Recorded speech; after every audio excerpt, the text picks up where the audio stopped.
Hello, welcome to the Self-Learning Podcast by Dr. Sushma Singh. Let us start discussion on Unit 22, Sustainable Development and Challenges to Decentralized Governance. Our topic is Implementation Strategies. In any development process, the policy formulation is never a problem. The problem is with implementation. There is no shortage of plans and policies in India.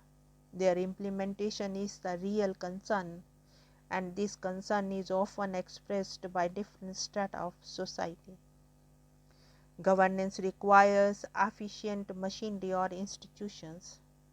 These institutions are the ones on which depend the delivery mechanisms and the supportive framework of programs, rules, and procedures. These institutions are important for fulfilling the proclaimed objectives, and coordination between them determines their efficacy.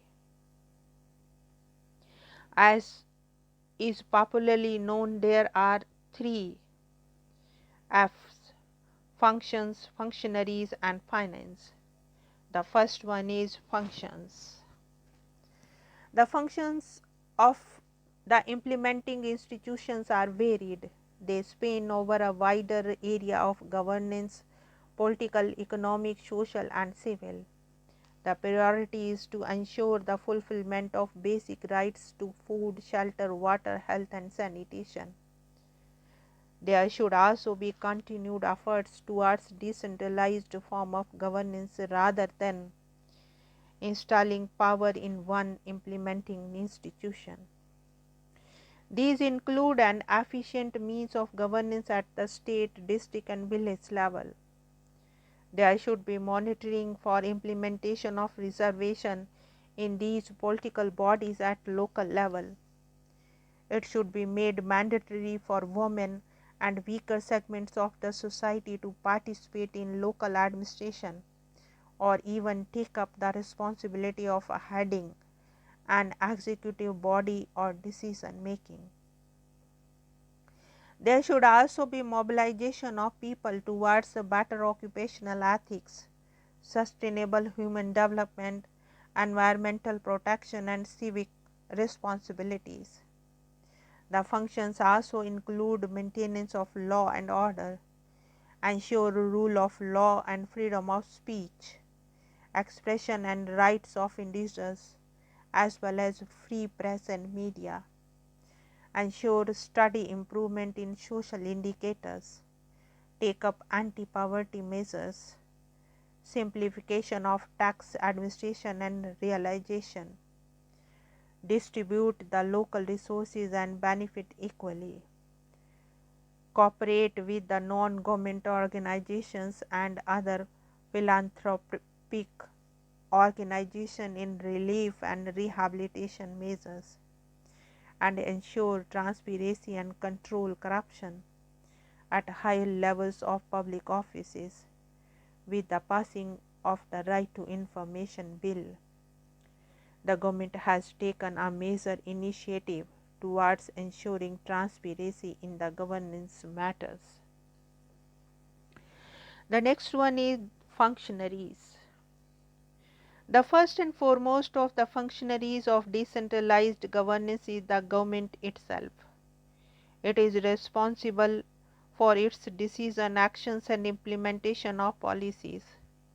The accountability factor is a crucial element in this context. The bureaucracy has the decisive power in the administrative matters and is accountable to the citizen at large. In India, most of the decisions are taken by the bureaucrats who are at the core of the administrative machinery. It has been ill reputed for its absolute authority and for ignoring the concerns of the general public. Ultimately, the role of civic administration system is considered as the most significant factor in the decentralized governance. There are even demands for a clear demarcation of power between the law enforcing machinery and the machinery that is meant to carry on the development process at the district and rural levels. For example, the district magistrate monitors almost 167 development schemes at the block level. This severely undermines the status of the decentralized bodies and also the overall institutional capacity. This also means a compromise in the human development initiatives and in the quality of work. Officials at the district, block and village levels are responsible to a great extent in performing tasks that are public development oriented. Extending rewards and the incentive to the officers who perform and taking disciplinary action against those who are malfunctionaries will ensure the transparency, efficiency and accountability in the realms of governance. Now the next one is finance.